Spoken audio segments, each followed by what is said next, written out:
ভাইগুলো মিলে আজকের কীর্তন করতে এসেছি আপনাদের কাছে।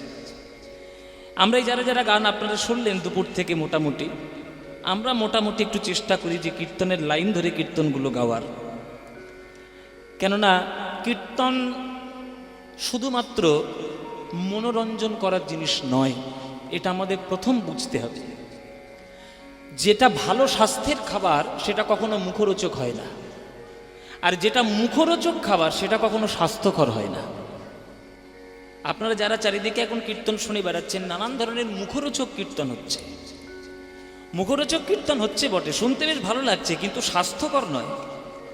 ওটা আপনার মনের স্বাস্থ্যের জন্য মোটেও উপকারী নয়। যে কীর্তনের মধ্যে পদ পদাবলী শাস্ত্র সঠিকভাবে ভক্তির রাস্তাটা দেখাবে সেটাই হচ্ছে স্বাস্থ্যকর। সেটা আপনাদের শুনতে ভালো লাগতে পারে, না লাগতেও পারে, কিন্তু সেটা স্বাস্থ্যকর। ডাক্তারের কাছে গেলে যদি আপনি বলেন যে ডাক্তার আমার শরীর স্বাস্থ্য কী করে ভালো রাখবো, ডাক্তার কখনোই প্রেসক্রিপশন লিখবেন না রোজ বিরিয়ানি খাও, জীবনে লিখবে না। ডাক্তার লিখেই দেবে প্রেসক্রিপশানে যে ভালো সুন্দর ডাল খাও, সাদা ভাত খাও, অল্প তেল খাও, তেল মশলা কম খাও, সুন্দর ফল খাও, সবজি খাও, এগুলোই লিখবে। কীর্তনের মধ্যে এইগুলো হচ্ছে আসল জিনিস বাবা। রাগ রাগিনী শাস্ত্র, বড়তাল, পদাবলী, মহাজনী পদ, কবিদের গান, বিভিন্ন ধরনের এইসব গানগুলোই হচ্ছে সঠিক কীর্তন। কৃষ্ণপদ হালদার, তারপরে শুভেন্দু ব্যানার্জি, তারপরে পদ্মপলাশ, এই যে আমরা তিনজন যে গান গাইছি, আমরা মোটামুটি চেষ্টা করি যে রাস্তায় ধরে ধরে ঠিক লাইন ধরে ধরে গান গাওয়ার। তা আপনারা এখানে আজকে শুনতে এসেছেন, আপনারা শুনুন, সঠিক কীর্তনকে শ্রদ্ধা করুন, সঠিক কীর্তনগুলোকে শ্রেষ্ঠ জায়গায় নিয়ে যান। বড়ই অবতার ভাই বড়ই অবতার, পতিতেরে বিলাবল প্রেমেরও ভাণ্ডার। মহাপ্রভু এসেছেন জগতের কুসংস্কার থেকে দূর করে মানুষের অন্তরের মধ্যে ভক্তির জ্যোতি জ্বালানোর জন্য। মীরা কহে বিনা প্রেম সে না মিলে নন্দলালা।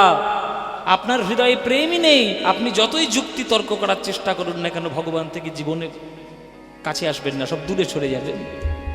এখন যুক্তি হয়েছে, যুক্তি, এটা কেন, ওটা কেন, সেটা কেন, না এত যুক্তি কিসের? জল যত ফোটাবেন বাষ্প হবে, জলকে আপনি পাবেন না। কেননা অতিরিক্ত গরম পেলে জল বাষ্প হয়ে যায়। আর জলকে আপনি যে পাত্রে রাখবেন সেই পাত্রে যদি ঠিকভাবে রাখতে পারেন সেই পাত্রই ধারণ করবে। আপনি গ্লাসে রাখুন, জল গ্লাস হয়ে গেছে। বাটিতে রাখুন, জল বাটি হয়ে গেছে। আপনি সমুদ্রে রাখুন, জল সমুদ্র হয়ে গেছে। জলের যেমন নিজস্ব কোনো আকার নেই, সেটা একটা আকারের উপর, একটা পাত্রের উপর যেমন নির্ভর করে, তেমনি ভগবানেরও কিন্তু নিজস্ব কোনো আকার নেই। তিনি ভক্তের যেভাবে তাকে ডাকে, ভক্তের হৃদয়ে ঠিক সেইভাবেই ধরা দেয়।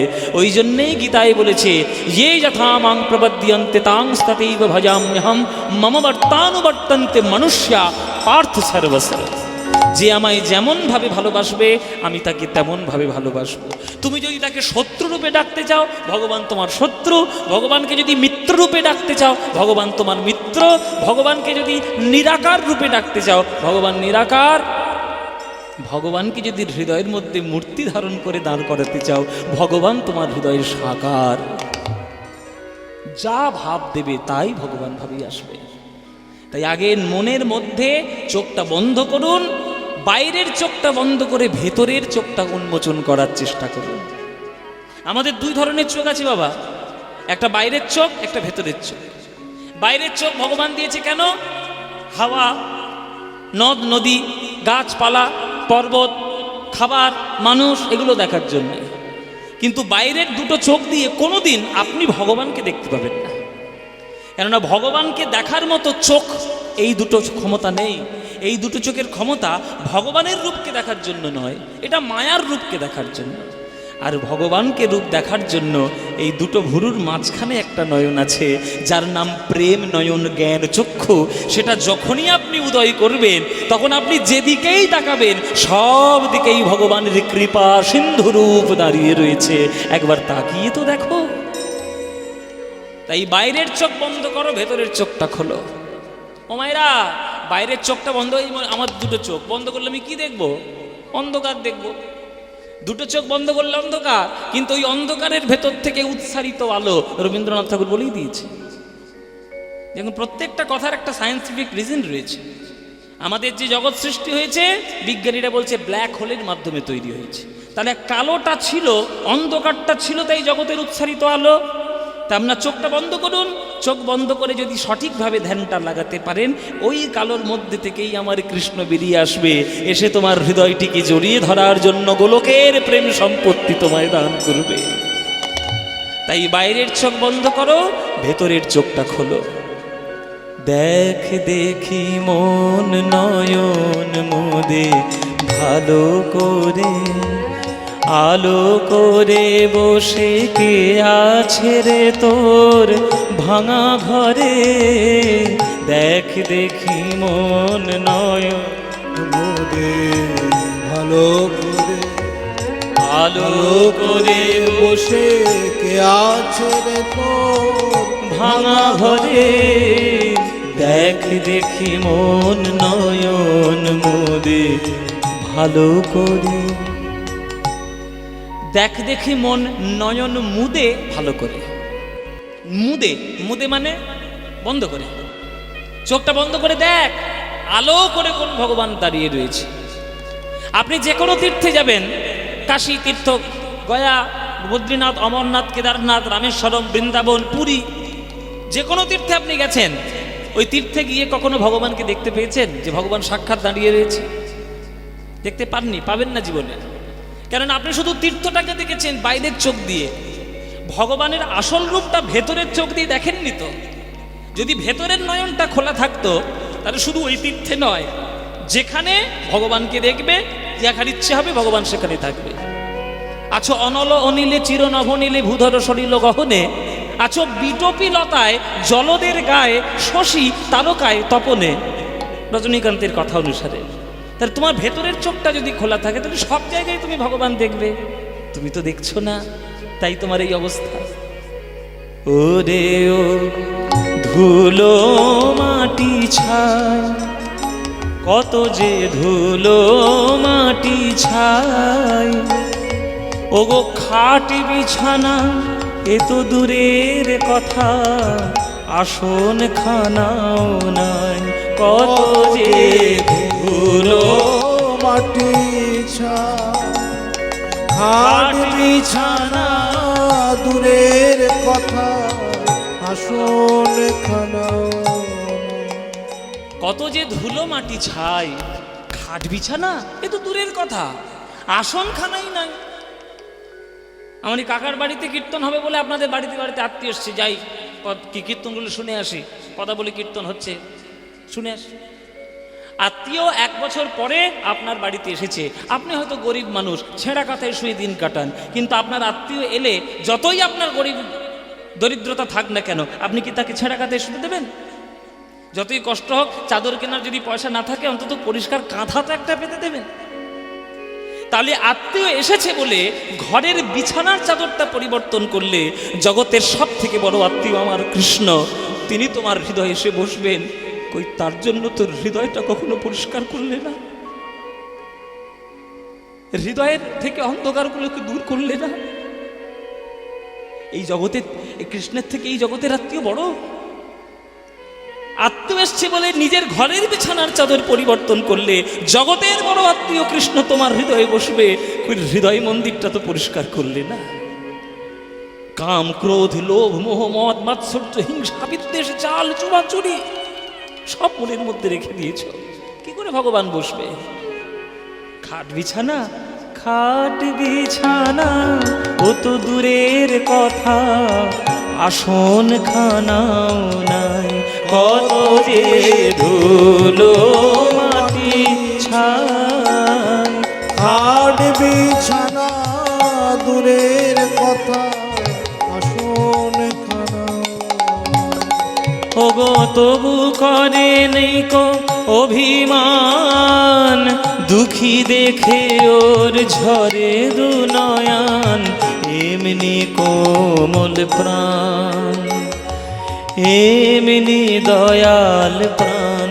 ওরে তুই কর নিবেদন, প্রাণের বেদন, প্রাণ বিলায়ে পায়ে ধরে। দেখ দেখি মন নয়ন মুদে ভালো করে, আলো করে বসে কে আছে রে তোর ভাঙা ঘরে, দেখ দেখি মন নয়ন মুদে। নেতাই গৌর হরি হরি বল। আলো করে বসে কে আছে রে তোর ভাঙা ঘরে, এক দেখি মন নয়ন মুদে। ভালো করে। ও যে কাঙাল সখানা, কাঙাল বেশে দেয় দেখা আর পুরায় মনস্কাম। ত্রেতা যুগে একটা অত্যন্ত নিচু জাতের মেয়ে ছিল, যার নাম শবরী। শবরীর নাম শুনেছেন আপনারা, নিশ্চয়ই গল্প শুনেছেন। তিনি তার গুরুকে সেবা করতেন। তার গুরুর নাম ছিল মতঙ্গ মুনি। এই মতঙ্গ মুনির শিষ্যা ছিলেন শবরী। এত সেবা করেছে, তার সেবার প্রতি এত মন যে মতঙ্গ মুনি খুশি হয়ে আশীর্বাদ দিয়েছিলেন, ওরে শবরী, তোর যদি এতই ভক্তি, তোর সেবার প্রতি এত মন, আমি তোকে আশীর্বাদ করলাম মা, তুই একদিন ভগবানের চরণ সেবা করতে পারবি। আমার চরণ যেমন সেবা করেছিস, আমার আশীর্বাদে ভগবানের চরণ সেবা করবি। দেখিস তার সেবায় যেন কোনোদিন ত্রুটি না হয়। তোর নিজের যতটা ক্ষমতা রয়েছে সেই ক্ষমতা দিয়ে তুই সেবা করিস। গুরুবাক্যে মর্যাদা দেখুন। যেদিন থেকে বলেছে ঠিক তার পরের দিন থেকে রোজ আশ্রমের পুরো পথটাতে ফুল সাজিয়ে রাখে। একদিনও ভগবান আসে না। আশেপাশের লোকেরা যায়, তোকে কত খিল্লি করে যায়, হাসি ঠাট্টা করে যায়, পাগল হয়ে গেছে, মাথা খারাপ হয়ে গেছে। হ্যাঁ, এটা নিচু জাতের মেয়ে, তার ঘরে ভগবান আসবে নাকি? আগেকার দিনে যা হতো, জাতপাত নিয়ে খুব বিচার ছিল। ভগবান রামচন্দ্র 14 বছরের জন্য বনবাস নিলেন। 13 বছর কিছুই হলো না, ঠিক 14 বছরের মাথায় সীতাকে হরণ করে নিয়ে চলে গেল রাবণ। সীতাকে খুঁজতে খুঁজতে রাম চলেছে দণ্ডকারণ্যের পথ দিয়ে। যেখানে যেখানে গয়না পড়েছে সেখান থেকে যাচ্ছে রামচন্দ্র। আর শবরী রোজ প্রত্যেক দিনের মতো আঁচল ভর্তি ফুল নিয়ে সাজিয়ে দিচ্ছে রাস্তাটি।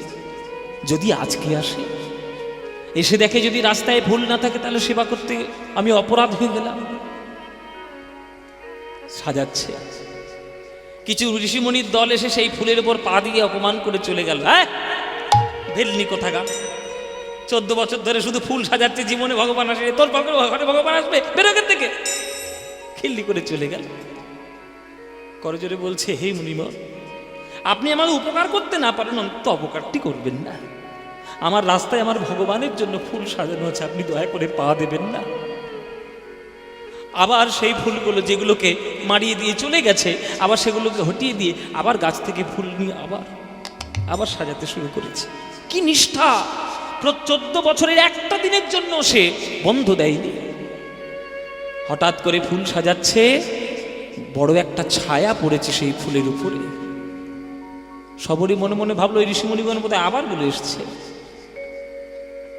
হঠাৎ করে উপরের দিকে তাকিয়ে দেখে ধনুর্ধারী শ্রীরামচন্দ্র দাঁড়িয়ে রয়েছে। মা, এখানে নাকি কোনো শবরী মাতার আশ্রম আছে, আপনি আমাকে বলে দিতে পারেন? কে আপনি বাবা? আগে আমি দশরথ নন্দন রাম। রাম? আমার রাম? এতদিন পরে আসার সময় হলো প্রভু। 14 বছরের প্রত্যেকটি দিন আমি রাস্তায় ফুল সাজিয়েছি ওই চরণে ফুল দেব বলে। চরণটা জড়িয়ে ধরে শবরীর নয়ন বিন্দু চরণে ঝরে ঝরে পড়ে যাচ্ছে। এসো প্রভু আমার কুটিরে। আমার গুরুদেব আশীর্বাদ দিয়ে গিয়েছিলেন, ভগবানের চরণ সেবা আমি করব। এসো প্রভু আমার, আমি বড় নিচু জাত, বড় ছোট জাত, আমি তোমায় গঙ্গা জলে স্নান করিয়ে দিই প্রভু, চরণটা ধুয়ে দিই। থাক মা, স্নান তো করেই ফেলেছি, আবার কি স্নান করাবে? স্নান কখন গঙ্গা জলে স্নান করালাম? ওই যে চরণটা ধরে কাঁদছিলে, আর চরণের বিন্দু বিন্দু গঙ্গা জল যে আমার চরণে পড়ছিল, ওই গঙ্গা জল যদি কেউ পায়, আবার কি জগতের কেউ গঙ্গা ধারণ করে? তোমার নয়নরূপী গঙ্গার জলে তো আমি স্নান করে ফেলেছি মা। নিজের এঁঠোকুল প্রত্যেক দিন চেকে চেকে রাখতো, কোনটা মিষ্টি কোনটা টক, টক হলেই ফেলে দেবে, মিষ্টি হলেই রেখে দেবে। যার 14 বছরের প্রত্যেকটি দিন শুধু গোবিন্দের সেবার জন্য, ভগবানের সেবার জন্য ব্যস্ত ছিল, তাকে ভগবান ভালোবাসবে না তো কে ভালোবাসবে? আর তাকে কাঙালের সখা বলবো না তো কাকে বলবো? যিনি ভক্তের সব ইচ্ছা পূরণ করার জন্য আসে। তাই তিনি শুধু ভগবান নয়, কাঙাল সখা না, ও গো কাঙাল বেশে দেয় দেখার পুরায় মনস্কাম, ওরে ওর কাঙাল সখা না, কাঙাল বেশে দেয় দেখায়া পুরায় মনস্কাম। মনস্কাম পূরণ করেন, যা চাইবেন তাই দেবে। কি দেবে? ও মায়েরা, ভগবানের কাছে তো আপনারা চরণ জড়িয়ে ধরেন। কি চান? টাকা পয়সা, গাড়ি বাড়ি, জমি জায়গা, ছেলে মেয়ে, ব্যবসা বাণিজ্য, এই চান। ভগবান জীবন এগুলো দেবে না। এটা আপনারা আজকে শিখে নিয়ে যান। যারা যারা ভগবানের কাছে মানত করেন, সব আমার একটা 1 বিঘে জমি তো জীবনে দেবে না ভগবান। ভগবানের খেয়ে দিয়ে কাজ নেই। তোমার 1 বিঘে জমিটার জন্য তিনি জগৎ সংসার পেতে রেখেছে। তোমার ক্ষমতা থাকে তুমি 1 বিঘে জমি কিনে নাও, কাজ করার জন্য পাঠিয়েছে, কাজ করো, সঠিক কাজ করো, সৎ কর্ম করো। ভগবান যদি ভাগ্যে রাখে, যদি কর্ম সঠিক থাকে সব পাবে, আর কর্ম অসৎ থাকলে জীবনে কিছু পাবে না, কাজ করা পাবে, কিচ্ছু পাবে না। ভগবানের কাছে কখনো সাধারণ জগতের জিনিস চাইতে নেই। আমরা সবাই চাই, কিন্তু চাইতে নেই। এগুলো ভুল করেন আপনারা। মানত করছেন, কি ঘুষি বেঁধে দিচ্ছেন, ঠাকুর আমার জন্য একটা ছেলে হয়। কেন? ভগবান কি ডাক্তারখানা খুলে রেখেছে সব? কেন জানো সব? এইগুলো যদি ভগবানের কাছে চাইলে জগতে সুখী হওয়া যেত, তাহলে আপনাদের থেকে আমাদের থেকে অনেক বেশি বুদ্ধিমান ছিল নরেন্দ্রনাথ দত্ত। সে তো চেয়ে নিতে পারত, চেয়েছিল। রামকৃষ্ণ বলল, তুই আজকে যা চাইবি মার কাছে সব পাবি, যা তুই কি চাইবি চা। তাহলে নরেন্দ্রনাথ যদি আমাদের থেকে বুদ্ধিমান বেশি, তাহলে সে চাইতে পারত, জায়গা দাও, জমি দাও, আমার বিরাট বড় সম্পত্তি দাও, কলকাতা যেন গোটা আমার হয়ে যায়, সব চাইতে পারত। কি চেয়েছিল বাবা? মা আমায় জ্ঞান দাও, বুদ্ধি দাও, ভক্তি দাও, প্রেম দাও, বিবেক দাও, এইগুলো চেয়েছিল। যেটা চাইলে দুদিনের জন্য ফুরিয়ে যায়, ভগবানের কাছে সেটা চেয়ে কি হবে? যেটা চাইলে পারমার্থিক জগৎ চিরকালের মতো উজ্জ্বল হয়, সেটাই চেয়ে নিয়ে হৃদয় ভরিয়ে নাও। তাই ভগবানের কাছে চাইলে তিনি কি দেবেন? পুরাই মনস্কাম। মনস্কাম তো পূর্ণ করবেই। কি করবে? শুনুন কি দেবে দেখুন। এমন এমন জিনিস দেবে না, আপনি ভাবতে পারবেন না কি দেবে। প্রেম, দয়া আর বরা ভয় দিয়ে হেসে হেসে কত কথা কয়, আর কি দুঃখ রয়, বলো আর কি ব্যথা রয়। ওরে তুই প্রেম কুড়াবি, প্রাণ জুড়াবি, প্রেম কুড়াবি, তুই প্রাণ জুড়াবি, ওই অভয়ে পদে থাক পড়ে। দেখ দেখি মন নয়ন মোদে, ভালো করে আলো করে বসে কে আছে রে তোর ভাঙা ঘরে। দেখ দেখি মন নয়ন মোদে। রাই গৌর হরি হরি বল। আলো করে বসে কে আছে রে তোর ভাঙা ঘরে। দেখ দেখি মন নয়ন মোদে, ভালো করে দেখ দেখি মন নয়ন মোদে, ভালো করে দেখ দেখি মন নয়ন মোদে, ভালো করে। রজনীকান্তের গান এটি। এইগুলো হচ্ছে গান, এগুলো হচ্ছে গানের মতো গান। যে গান শুনলে আপনার চোখ থেকে ঝরঝর করে জল পড়বে সেটা গান, আর যে গান শুনলে আপনার গার ইত্তিবৃত্তি জ্বলে উঠবে সেগুলো গানের নয়, গান নামে ছ্যাবলামি গানের নামে। অনেক এখনকার দিনে ভালো ভালো গান হচ্ছে, খুব ভালো, সেগুলো আমি এখনো পর্যন্ত গাইতেই পারলাম না, আমার এমন ক্ষমতাই হয়নি। কাঁচা বাদাম আর ভাজা বাদাম, দারুণ গান। আমি গাইতেই পারি না, এত গুরুর কাছে গান শোনা বেকার হয়ে গেল সব। হ্যাঁ, এই জন্মে পারবো না, সামনের জন্মে বোধহয় পারবো। আমি সামনের জন্মে ভগবানের কাছে বলবো ওই গান যেন জীবনে গাইতে না হয় কোনো জন্মে। যে গান গাইলে ভগবান থেকে দূরে সরে যাওয়া যায় সে গানকে কি লাভ? জেনে রাখবেন, যে চালটা আপনি রান্না করছেন নাম করতে করতে সেটা চাল থাকবে না, ভাত থাকবে না, প্রসাদ হয়ে যাবে। যে হাঁটাটা আপনি জগতের জন্য করছেন না, তীর্থধামের জন্য করছেন, সেই হাঁটাটা আপনার জীবনের ক্ষেত্রে মঙ্গলকর হবে। যে গান গাইলে আপনি ঈশ্বরের চরণে মন প্রাণ সমর্পণ করতে পারবেন সেটার গান থাকবে না, সেটা ভগবানের কীর্তন হয়ে যাবে। সেই সবগুলোকে রক্ষা করার চেষ্টা করুন। এই জন্য আমি এই সারেগামা পাই জেতার পর আমি একটা নিজের প্রোডাকশন হাউস আমি খুলেছি। প্রত্যেক মাসে একটি একটি করে গান আসে। এই গানটাও রেকর্ড আছে, দেখি মন নয়ন মধ্যে ভালো করে। এত সুন্দর করে রেকর্ড করেছি, চেষ্টা করেছি সুন্দর করে করার। কলকাতার নামি দামি মিউজিশিয়ান নিয়ে প্রত্যেক মাসে একটি একটি করে গান আসে। প্রচুর খরচা, এক একটা গান রেকর্ডিং এত সস্তা নয়, প্রচুর খরচা হয়। কিন্তু হোক, মানুষের নতুন নতুন গান তো শোনাতে হবে। যেসব গানগুলো লুপ্ত হয়ে যাচ্ছে, যেগুলো নিভে যাচ্ছে, সেগুলোকে তো জাগিয়ে রাখার চেষ্টা আমাদের তো করতে পারি। কে করবে? কেউ করবে না। আর আমারও সব লাভটা হবে সব দেখার দরকার নেই, মানুষ শুনুক সেটাই বেশি হবে। যদি 1000 লোকও শোনে তাতেই আমার লাভ। প্রচুর টাকা খরচা, কিন্তু লাভ, ওগুলোই আমার লাভ। তাই আপনারা কীর্তন শুনতে আসেন প্রতি বছর। আমার এই কাকার বাড়িতে প্রতি বছর আমিও আসি, আবার সামনের বছর আসবো। কবে আসবো এখন বলবো না, পরে বলবো। সামনের বছর আবার আসবো, কাকা বায়না করে দিয়েছে, কোনো ব্যাপার নয়। সুতরাং এখানে তো সব সময় আমাদের ঘরের মতো হয়ে গেছে ব্যাপারটা, যে এখানে আমি অন্তত আসবই।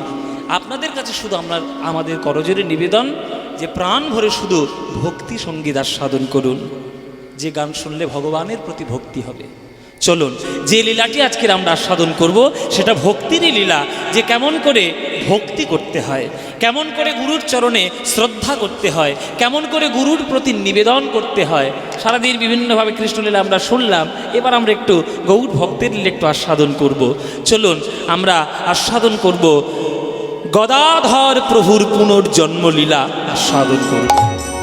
গদাধর প্রভুর পুনর্জন্ম, পঞ্চতত্ত্বের যে গদাধর মহাপ্রভুর বাম দিকে যিনি থাকেন, সেই গদাধরের পুনর্জন্ম আজকের আস্বাদন করব। পঞ্চতত্ত্ব কি মায়েরা? নিশ্চয়ই তোমাদের বাড়িতে ছবি আছে। মাঝখানে মহাপ্রভু, ডান দিকে নিত্যানন্দ, নিত্যানন্দের ডান দিকে অদ্বৈত, মহাপ্রভুর বাম দিকে হচ্ছে গদাধর, আর গদাধরের বাম দিকে হচ্ছেন শ্রীবাস পণ্ডিত। এই হচ্ছে আমাদের পঞ্চতত্ত্ব। গৌড়ীয় বৈষ্ণব গৌড়ীয় সমাজে এটাই পঞ্চতত্ত্ব। এই যে মহাপ্রভুর বাম দিকে যিনি আমাদের গদাধর, এই গদাধর কিন্তু আবার পরবর্তীকালে মহাপ্রভুর আশীর্বাদেই জন্ম নিয়েছিলেন। তিনি কে? আজকের সেই কথা আমরা আস্বাদন করব। চলুন গদাধরের পুনর্জন্ম লীলা আস্বাদন করি। পুনর্জন্ম তিনি নিয়ে তিনি কেমন করে গুরু ভক্তি করেছেন আর কেমন করে জগৎ মাঝে ভক্তি প্রতিষ্ঠিত করেছেন, সেই লীলাটি আজকে আমরা আস্বাদন করব। চলুন। মহাপ্রভু, আমার চৈতন্য মহাপ্রভু জগৎ সংসারকে উদ্ধার করার জন্য 2 ধরনের লীলা জগতে সংঘটিত করিয়েছিলেন। একটা 24 বছরের নবদ্বীপ লীলা, আর বাকি 24 বছরের সন্ন্যাস লীলা। এই 24 বছরে তিনি নবদ্বীপের ভক্তদের সঙ্গে লীলা করেছেন, আর বাকি 24 বছরে তিনি ভারতবর্ষের বিভিন্ন ভক্তদের সঙ্গে লীলা করেছেন। এই লীলার থেকে সূত্রপাত আমাদের এই আজকের গদাধরের পুনর্জন্মটি। চলুন, তো সেই গদাধর তিনি মহাপ্রভুর সঙ্গে থাকতেন পুরীধামেই। কেননা মহাপ্রভু যখন চলে গেছিলেন, মহাপ্রভুর বিশিষ্ট বিশিষ্ট পার্ষদগণ তারাও কেউ নবদ্বীপে থাকেনি, তারাও চলে গেছিল মহাপ্রভুর সঙ্গে। যে চোখই নাই তো দেখবো কি, আর নবদ্বীপে নিমাই নাই তো নবদ্বীপে থাকবো কি, তাই কেউ তারা থাকেনি, সব চলে গেছে। কিন্তু নিত্যানন্দ যায়নি। নিত্যানন্দ প্রভু বাংলার ঘরে ঘরে কীর্তন সমর্পণ করার জন্য বাংলার ঘরে ঘরে তিনি কীর্তন পৌঁছে দিয়েছিলেন। আপনারা একটা কথা জেনে রাখবেন বাবা, মহাপ্রভু যেমন সারা বিশ্ব সংসারে প্রেম ছড়িয়েছে, এটা যেমন মহাপ্রভুর কৃতিত্ব, তেমনি প্রত্যেকটি ঘরে ঘরে কীর্তন পৌঁছে দিয়েছে আমার নিত্যানন্দ প্রভুর কৃতিত্ব। নিতাই যদি না থাকতো আজকের ঘরে ঘরে প্রেম হতো না, কীর্তন হতো না। তিনি নিজেই সংসার করেছিলেন, পরে করে ঘরে ঘরে প্রেম দিয়েছেন যে তোরা কর হরিনাম, হরিনাম ছাড়া কোনো গতি নাই। এই নিত্যানন্দ প্রভু প্রত্যেক বছর দেখতে যেতেন। তো সবাই মহাপ্রভুকে দেখার জন্য প্রত্যেক বছর পুরী ধামে সবাই যেতেন রথের সময়। আপনারা সবাই জানেন যে রথের সময় মহাপ্রভুকে দেখলে রথও যেমন দেখা হলো, কলাটাও বেচা হলো, এক কাজে দুই পাখি হয়ে গেল। হ্যাঁ, এক ঢেলে দুই পাখি। যে অচল জগন্নাথ মন্দিরের মধ্যেও দেখা হলো, আর সচল জগন্নাথ মহাপ্রভু বাইরে রয়েছে, সবাই মিলে দেখা হলো। এই চল, এই সবাই মিলে চল চল চল চল মহাপ্রভুকে দেখে আসি। হ্যাঁ, আর আগেকার দিনে পুরীতে যাওয়া মানে অন্তত খুব কম করে হলো 3 মাসের ধাক্কা। কেননা এখনকার দিনের মতো দুরন্ত এক্সপ্রেস ছিল না যে আপনি সকাল সন্ধ্যে বসবেন আর সকালে নেমে যাবেন, এটা আগেকার দিনে ছিল না। আগেকার দিনে হেঁটে হেঁটে যেতে হতো, আর হেঁটে হেঁটে মোটামুটি যাওয়ার পথে রাস্তায় নদী নদী পড়তো। তো মোটামুটি যাওয়া আসা আর মেলা দেখা, রথ দেখা টাকা সব কিছু মিলিয়ে মোটামুটি 3 মাসের কারবার। ওই জন্য আষাঢ় মাসে যদি মানে রথ হয়, তাহলে মোটামুটি বৈশাখ মাসের শেষের দিকে নবদ্বীপের লোকেরা বেরোতেন আর ফিরতেন সেই শ্রাবণ মাসে। এই রকম সময়টা ধরে আগেকার দিনে পুরীতে যেতে হতো প্রচুর। হ্যাঁ, হেঁটে হেঁটে যেতে হতো। তো যাদের বেশি পয়সা তারা গরুর গাড়ি নিয়ে যাবে, কিন্তু অত দূর গরুর গাড়ি নিয়ে যাওয়া খুব সমস্যাজনক ব্যাপার। যাই হোক, তা প্রভু চলেছেন, প্রভুর কাছে দেখার জন্য নবদ্বীপবাসী চলেছেন। চলো তাহলে আমরাও একটু পুরী ধামে যাই, গিয়ে প্রভুকে একটু দেখি যে প্রভু কোথায় রয়েছে। এই চলো চলো চলো, সবাই মিলে চলো গো, পুরী ধামে যাই। এখানে যারা গান শুনছো কারা পুরী গেছো হাত তোলো দেখি। পুরী কারা গেছো? যারা যারা পুরী গেছো হাত তুলবে। বাহ, তো মোটামুটি পুরীতে গেছে। পুরীতে কাকে দেখার জন্য গেছিলে মায়েরা? কি হয়েছে, মুখে কি করেছে, কুলু বেঁধেছো নাকি? জগন্নাথকে 100% মিথ্যে কথা, একদম মিথ্যে কথা, ডাহা মিথ্যে কথা। সবাই পুরীতে গেছে সমুদ্রের জলে আছাড় খাওয়ার জন্য, আর কিচ্ছু না। এখনকার দিনে পুরীতে যায় আর ধাবাং করে গিয়ে শুধু সমুদ্রের জলে পড়ে, অখাদ্য কুখাদ্য খেয়ে ওই পুরীর সমুদ্র তটটাকে নষ্ট করে। বাটারা মরেও না। জগন্নাথ তো মরতে দেয় না সবাইকে, জগন্নাথ তো সবার প্রভু, মধু মাতালেরও প্রভু, আবার ভালো ভক্তদেরও প্রভু। আপনাদের একটা কথা বলি, কিছু মনে করবেন না যারা বয়স্ক মানুষ আছে। যদি আপনার মনে হয় যে আপনি তীর্থে যাবেন, দয়া করে, আমি আজকে আপনাদের কাছে হাত জোর করে বলছি, দয়া করে অভক্তদের সঙ্গে নিয়ে জীবনে তীর্থে যাবেন না। অভক্তদের সঙ্গে নিয়ে তীর্থে যেতে নেই। ওরা গেলেই শুধু হোটেল খুঁজবে আর বাথরুম খুঁজবে, আর কিচ্ছু খুঁজবে না। হোটেল খুঁজবে, বাথরুম খুঁজবে, চান করবে, সমুদ্রের জলে আচার খাবে, অখাদ্য কুখাদ্য খাবে। পুরী ধাম, বৃন্দাবন ধাম, এই পবিত্রতাটা এরা নষ্ট করে ফেলে। ভক্ত সঙ্গে তীর্থধামে যাবেন, তবে যদি তীর্থের মাহাত্ম্য বুঝতে পারে। হ্যাঁ, তো চলুন আজকে সবাই চলেছি জগন্নাথ মন্দিরে, আমরাও সবাই মিলে যাব মায়েরা। আমি যখন শ্লোক বলবো তখন একটু উলুধ্বনি দিও, কেমন? চলো জগন্নাথের বন্দনা গাইতে গাইতে আমরা একটু যাই পুরী ধাম। জগন্নাথ স্বামী নয়ন পথগামী ভবতু মে। জগন্নাথ স্বামী নয়ন পথগামী ভবতু মে। জগন্নাথ স্বামী নয়ন পথগামী ভবতু মে। জগন্নাথ স্বামী নয়ন পথগামী ভবতু মে। এবার উলুধ্বনি দিন। কদাচিৎ কালিন্দিতটো বিপিন সঙ্গীত তরলো মুদাভীরি নারী বদন কমল স্বাদ মধুপ রমা ব্রহ্মা শিব সুর গণেশার্চিত পদো জগন্নাথ স্বামী নয়ন পথগামী ভবতু মে। জগন্নাথ স্বামী নয়ন পথগামী ভবতু মে। জগন্নাথ স্বামী নয়ন পথগামী ভবতু মে।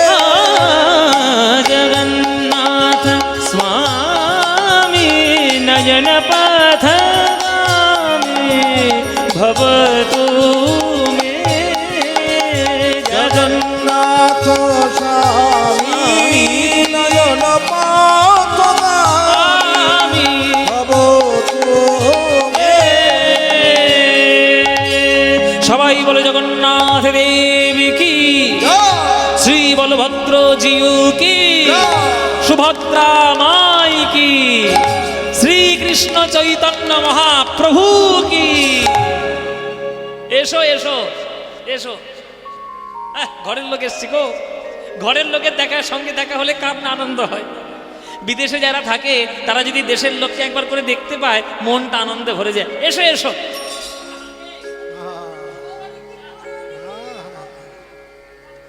খুব আনন্দ, সবার সঙ্গে দেখা হচ্ছে। একই তুমি আবার এসছো? তোমাকে না কতবার বলেছি তুমি আসবে না, কেন এসছো? বারবার বলা সত্ত্বেও তুমি আমার কথা শুনছো না, চলে যাও এখান থেকে। সবাই এসেছে, সবার আশাটা মহাপ্রভু গ্রহণ করেছে, কিন্তু একজনের আশাটি মহাপ্রভু গ্রহণ করেননি। তাকে দেখেই রেগে গিয়েছে মহাপ্রভু। তুমি কেন এলে? এখানে কি কাজ তোমার? তোমাকে বারবার বলা সত্ত্বেও তুমি আমার কথা শুনছো না। যাও, তুমি আমার কাছে এসো না, চলে যাও এখান থেকে। প্রভু তো দয়ার সাগর, কাউকে তো এরকম করেন না। তাহলে তাকে এইভাবে ব্যবহার করছেন কেন? সে কে? কার প্রতি মহাপ্রভু রুষ্ট? কাকে দেখলেই মহাপ্রভুর একটু বিরক্তি ভাব হচ্ছে? মায়েরা, তোমরা শুনলে অবাক হয়ে যাবে। বাবা, আপনারা শুনলে অবাক হয়ে যাবেন কাকে দেখে মহাপ্রভুর রাগ। জানেন, তার নাম হচ্ছে নিত্যানন্দ প্রভু। নিতাইকে দেখে প্রভুর এত রাগ। দাদা, তুমি কেন এসছো? তোমাকে না বলেছি তুমি আসবে না? তুমি আসলে আমার পুরীতে আমার বড় ক্ষতি হয়ে যাচ্ছে। তুমি কি বুঝতে পারছো না? বারবার কতবার তোমাকে বারণ করছি তুমি এসো না। আচ্ছা, মুখের সামনে যদি এসো না কেউ বলে, সে আমার যত বড়ই আত্মীয় হোক না কেন, তার বাড়ি আমি জীবনে যাব? মনে করেন আপনি আপনার পরিচিত কোনো আত্মীয় বাড়িতে আপনি গেলেন, আপনাকে দেখেই তার ইত্তিবৃত্তি চলে উঠেছে, বলে আমার বাড়ি আসবে না তুমি জীবনে। সে যত বড়ই আত্মীয় হোক, আপনি তার বাড়ি জীবনে যাবেন? অপমান কেউ সইতে পারে? আত্মসম্মান বোধ নেই? মহাপ্রভু নিত্যানন্দকে বলছে যে তুমি চলে যাও, আসবে না। কোন নিত্যানন্দকে? যে নিত্যানন্দ নবদ্বীপে হরিনাম দিতে গিয়ে কপালটা ফাটিয়েছে, সেই নিতাইকে। যে নিতাই সারা ভারতবর্ষ ভ্রমণ করে যখন নবদ্বীপে এসেছে, সচী মাতার হাতে হাত রেখে বলেছিল, ওরে নিতাই, তোকে দেখতে একদম আমার বিশ্বরূপের মতো, আমার বিশ্বরূপ গেছে, তুই এসছিস, আমার নিমাইকে দেখিস বাবা। সেই নিতাই। যে নিতাই না হলে চাঁদকাজি উদ্ধার করার জন্য হাজার খোলের ব্যবস্থা হতো না, জগাই মাথায় উদ্ধার হতো না। সেই নিতাইকে মহাপ্রভু বলছে তুমি কেন এলে? চলে যাও এখান থেকে। ভক্তরা সবাই অবাক। ছি ছি ছি, সন্ন্যাসী হয়েছে বলে কি এতটাই রুষ্ট হতে হয় আর এতটাই নির্মোহী হতে হয় যে নিতাইয়ের মতো লোককে বলছে চলে যাও? আমরা হলে বাবু জীবনে আসতাম না। নিত্যানন্দ আর কি বলবে, মাথাটা নিচু করে চলে এলো আমাদের এই নবদ্বীপে। সবাই এসে বাড়িতে এসে নিতাইকে বলছে, ও নিতাই চা, এতই যদি তোমার অপমান করে তুমি বারে বারে যাও কেন? আমরা নবদ্বীপবাসী, আমাদেরই কত খারাপ লাগছে, আর তোমার খারাপ লাগে না? আমাদের সঙ্গে কথা দাও যে আজ জীবনে যাবে না তুমি। তখন নিত্যানন্দ বলছে, ভাই রে, নিমাইয়ের আর কি দোষ বল? নিমাই তো সন্ন্যাসী হয়ে গেছে, ওর মনটা না হয় আমার থেকে উড়ে গেছে। ওরে ভাই, নিমাই নিতাই ছাড়া থাকতে পারে, কিন্তু নিতাই তো নিমাই ছাড়া থাকতে পারে না। গৌর না হয় সন্ন্যাসী হয়েছে, না হয় আমার ছেড়ে থাকতে পারে, কিন্তু আমি তো থাকতে পারি না। ও আমার ভাই, আমার যত অপমানই করুক না কেন, আমার তো ভাই। আমার তো সারা বছরের পরে একটা সময় আমার বুকের ভেতরে চিনচিন করে যে আমি আমার নিমাইকে একবার দেখে আসি। কি করবো বল? আবার সামনের বছর এসছে, রথের সময় আবার এসে উপস্থিত হয়েছে, আবার নিত্যানন্দ পোঁটলি গোটাচ্ছে, আবার যাবে দেখা করবে। নবদ্বীপবাসী বলছে, আপনার এখনো লজ্জা নেই? আপনি আবার যাবেন এই বছর অপমানিত হতে? হ্যাঁ যাই, তবে তোদের কাছে একটা অনুরোধ ভাই, তোদের হাত জোড় করে বলি, আমি যে গিয়েছি নিমাইকে যেন জানাস নি। আমি চুপি চুপি করে দেখবো, আড়াল থেকে দেখে আমি চুপি চুপি করে চলে আসবো, তোরা যেন বলিস নি কাউকে। না না না, নিত্যানন্দের প্রেম দেখে, নিত্যানন্দের ভালোবাসা দেখে নবদ্বীপবাসী কাঁদছে যে এত অপমান হওয়ার পরেও যাওয়া যায়, এটাই হলো ভালোবাসা। যে প্রকৃত কাউকে ভালোবাসবে বাবা, সে জীবন পাত করে সে তাকে ভালোবাসবে, সে তার যতই অন্যায় হোক না কেন। আবার চলেছে এই বছর, আবার নিমাইকে দেখতে যাবে বলে আবার নিতাই যাচ্ছে, আবার দলে দলে নিতাইয়ের পিছনে পিছনে আবার ভক্তরা চলেছে, আবার দেখতে যাবে বলে। জগন্নাথ স্বামী নয়ন পথগামী ভবতু মে। জগন্নাথ স্বামী নয়ন পথগামী ভবতু মে। জগন্নাথ স্বামী নয়ন পথগামী ভবতু মে। জগন্নাথ স্বামী। নয়ন পথগামী ভবতু মে। আবার উলুধ্বনি মাইরা। মহাম্ভো বৈস্তীরে কণকরুচিরে নীল শিখারে বসন প্রসাদান্ত সহজ বলভদ্রেণ বলীনা মধ্যস্থ সুভদ্রা সকল সুর সেবা সরদো। জগন্নাথ স্বামী নয়ন পথগামী ভবতু মে। জগন্নাথ স্বামী নয়ন পথগামী ভবতু মে।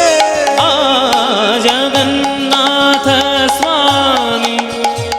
গবধনি জনি জনি নিরি জনি দাদা ধনি নি দাদা ধনি নি দাদা ধনি নি জগন্নাথ স্বামী গরে গম গরে গরে গম পম গরে গম পম গম গ পম প গম গরে গম গনি নি ধনি নি দ পম দ পম গম গম প গম প নি রে ধনি যা গম প নি রে ধনি যা গম প নি রে যা। জগন্নাথ স্বামী নয়ন পথগামী। পানি জাগা রে গ পম গরে গরে জনি পানি জাগা পম পম গম গম গনি ধনি দ পম দ পম গম পম গম গরে গরে যা গম গ গম প গম প ম প গম প নি গম প নি গম প নি ধনি নি দ গম প নি রে যা গম প নি রে যা গম প নি রে ধনি ধনি যা। জগন্নাথ স্বামী নয়ন পথগামী ভবতু মে। ভবতু মে। ভবতু মে।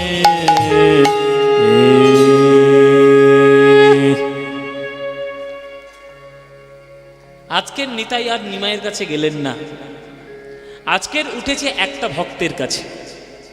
পুরীর মন্দিরে আজকে নিতাই গেলেন না, এসেছে আজকে টোটা গোপীনাথের মন্দিরে।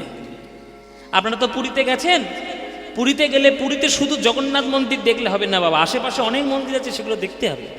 যেমন আলারনাথ মন্দির আছে, সেটা দেখতে হয়। কারণ মহাপ্রভুর পায়ের পাথরের উপর দাঁড়িয়ে কেঁদেছিল, সে পাথর গলে গিয়ে মহাপ্রভুর পায়ের ছাপ পাথরে পড়ে গেছিল, সেই পাথরটা আলারনাথ মন্দিরে আছে। আলারনাথ মন্দির দেখতে হয়, টোটার গোপীনাথ মন্দিরে দেখতে হয়, গম্ভীরা দেখতে হয়, সমাধি মন্দির দেখতে হয়, হরিদাসের সমাধি দেখতে হয়, স্বর্গদ্বার শ্মশান দেখতে হয়, গুন্ডিচা মন্দির দেখতে হয়, 18 নালা দেখতে হয়, কত কি দেখার আছে। এরা শুধু কিছু দেখে না, সমুদ্রের জলে আছাড় খেয়ে পড়ে। এই হচ্ছে অভ্যাস খারাপ। হ্যাঁ, আজকের মহাপ্রভুর কাছে না গিয়ে নিতাই গেলেন টোটা গোপীনাথের মন্দিরে। টোটা গোপীনাথের মন্দিরে কে আছে? টোটা গোপীনাথের মন্দিরেই থাকতেন আমার মহাপ্রভুর বাম দিকে যিনি বিরাজ করতেন, সেই গদাধর প্রভু। গদাধর প্রভু থাকতেন টোটা গোপীনাথের মন্দিরে, আর রোজ সন্ধ্যাবেলায় মহাপ্রভু তার কাছে আসতেন শ্রীমদ্ ভাগবত আস্বাদন করার জন্য। কেননা গদাধর অত্যন্ত ভালো শ্রীমদ্ ভাগবত পাঠ করতেন, রোজ আসতেন সন্ধ্যাবেলায় করে। আজকে নিতাই গদাধরের কাছে এসে উঠেছে। গদাধর দাদা, তুমি আবার এসছো? আবার এসছো? ছি ছি ছি ছি ছি, এই রোজ রোজ তোমার প্রতি বছর কত অপমান করে, তোমার অপমান সহ্য হয় না? আবার এসছো? সত্যি দাদা, তোমার ভালোবাসার বলি হারিয়ে যায়। নিতাই বলছি কি করব গদাধর, তুই বল। গৌর না হয় নিতাই ছাড়া থাকতে পারে, কিন্তু নিতাই কি গৌর ছাড়া থাকতে পারে? হ্যাঁ, আমার মনের কথা কেউ বোঝে, বুঝুক না বুঝুক, তুই তোমার মনের কথা বুঝিস। আমি আমার নিমাইকে দেখতে এসেছি, গদাধর তুই যেন বলে দিস না আমার নিমাইকে যে আমি এসেছি, আমি চুপি চুপি করে দেখবো, চুপি চুপি করে পালাবো, আমি নিমাইয়ের সামনে যাবোই না, শুধু চোখের দেখা থেকে চলে যাবো। না না দাদা, আমি বলবো, থোড়ি বলবো, তোমার কোনো চিন্তা নেই। এই দাদা তুমি এসছো, এই এত কষ্ট করে নবদ্বীপ থেকে এলে, তোমার জন্য দুটো ভিক্ষাই বেরোই, ভিক্ষা না করলে অন্ন না হলে কি প্রসাদ দেবো কি? এই দাঁড়া, ভিক্ষা করতে যেতে হবে না। উমা তো খাবো কি? বলে কিচ্ছু চিন্তা করতে হবে না। শোন, মা সচিমা এক পুটুলি ভর্তি করে আমার জন্য গোবিন্দভোগ চাল পাঠিয়ে দিয়েছে। হ্যাঁ, আমার নিমাই খেতে ভালোবাসে, ওই গোবিন্দভোগ চালের প্রসাদ কর, আজকে আর ভিক্ষায় যেতে হবে না, আর বাকিটুকু যেটা থাকবে সেটা আমার নিমাইকে তুই প্রসাদ করে খাওয়াস। হ্যাঁ, তো তুই এক কাজ করে এইটা দিয়ে প্রসাদ আজকের মতো করে নে। ঠিক আছে, তাই হোক, তুমি যখন নিয়ে এসছ নতুন করে ভিক্ষায় যেতে হবে না। ও মায়েরা, আজকের গদাধর রান্না করতে বসেছে, সুন্দর রান্না। এই রকম রান্না কার ভাগ্যে হবে তা কি জানি। কি কি রান্না হচ্ছে ভালো করে শুনে নিন। আমার কাকার বাড়ি যেমন কি সুন্দর সুন্দর রান্না করে, ডাল, শুক্তো, পটলের তরকারি, চাটনি, আজকে কত কি ভালো ভালো খাবার খাইয়েছে। আজকে গদাধরও ভালো ভালো রান্না করছে। এই গোবিন্দভোগ চালের ভাত, গোবিন্দভোগ চালের অন্ন হলো। বাঙালি বলে কথা, বাগানে গিয়ে কি শাক পাতা আছে না আছে সেগুলো নিয়ে এসে সেই শাক পাতা সিদ্ধ। আর বাঙালি বলে কথা, মুখে একটু চাটনি ফাটনি না হলে হয়? রুচি বলে তো একটা ব্যাপার আছে। নতুন তেঁতুল গাছ আর নতুন নতুন কচি কচি পাতা দেখে সেই কচি পাতাগুলো ছিঁড়ে নিয়ে এসে সমুদ্রের নোনা জল দিয়ে তেঁতুল পাতার টক, ব্যাস দারুণ ব্যাপার। এই প্রসাদ কার ভাগ্যে হয়? গোবিন্দভোগের অন্ন, শাক সিদ্ধ, তেঁতুল পাতার টক, এই সুন্দর আজকের প্রসাদ হয়েছে। চলো দাদা, প্রসাদ তৈরি। আরে চলো, গোপীনাথের মন্দিরের সামনে প্রসাদ আমরা পাবো। আরে দাঁড়াও দাদা, আসনটা পাতি, তারপর। আসন পেতেছে, 3খানা আসন গদাধর পেতেছে। নিতাই বলছি তো আমরা দুজন, 3টা আসন কেন? বলে গোপীনাথের জন্য রাখতে হবে না, ভগবান সামনে তো ভগবান আছে, তার জন্য তো আলাদা আসন রাখতে হবে। ওই মাঝখানের আসনটা গোপীনাথের জন্য। ও আচ্ছা আচ্ছা, বেশ ঠিক আছে, তাহলে চলো প্রসাদ নিবেদন করো, শুরু হোক প্রসাদ ভোগের গান। একটু ভোগের গান গিয়ে প্রভুকে সেবা দাও। চলো, আজকের গদাধর প্রসাদ সেবার জন্য গান ধরেছে। ভজপতি তুদ্ধারণ শ্রী গৌর হরি, ভজপতি ধনী মায়েরা হরি বল, শ্রী গৌর হরি, ভজপতি তুদ্ধারণ শ্রী গৌর হরি, ভজপতি উদ্ধারণ শ্রী গৌর হরি। আমার শ্রী গৌর হরি নবদ্বীপ বিহারী, শ্রী গৌর হরি নবদ্বীপ বিহারী। এখানে দুপুরবেলা ভোগের গান হয় তো?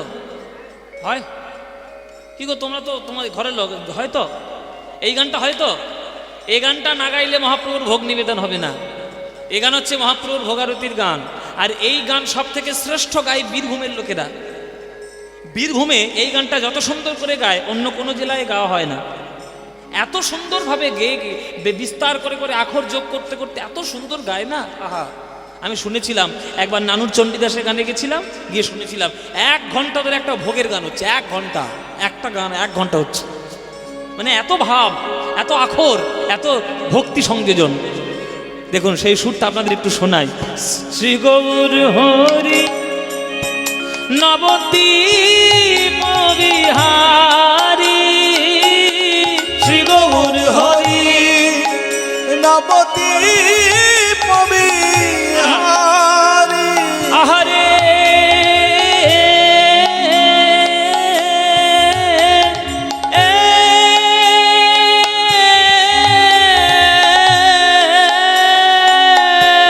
শ্রী গৌর হরি নবদ্বীপ বিহারী। কত আকুলতা দেখুন। আহারে আহারে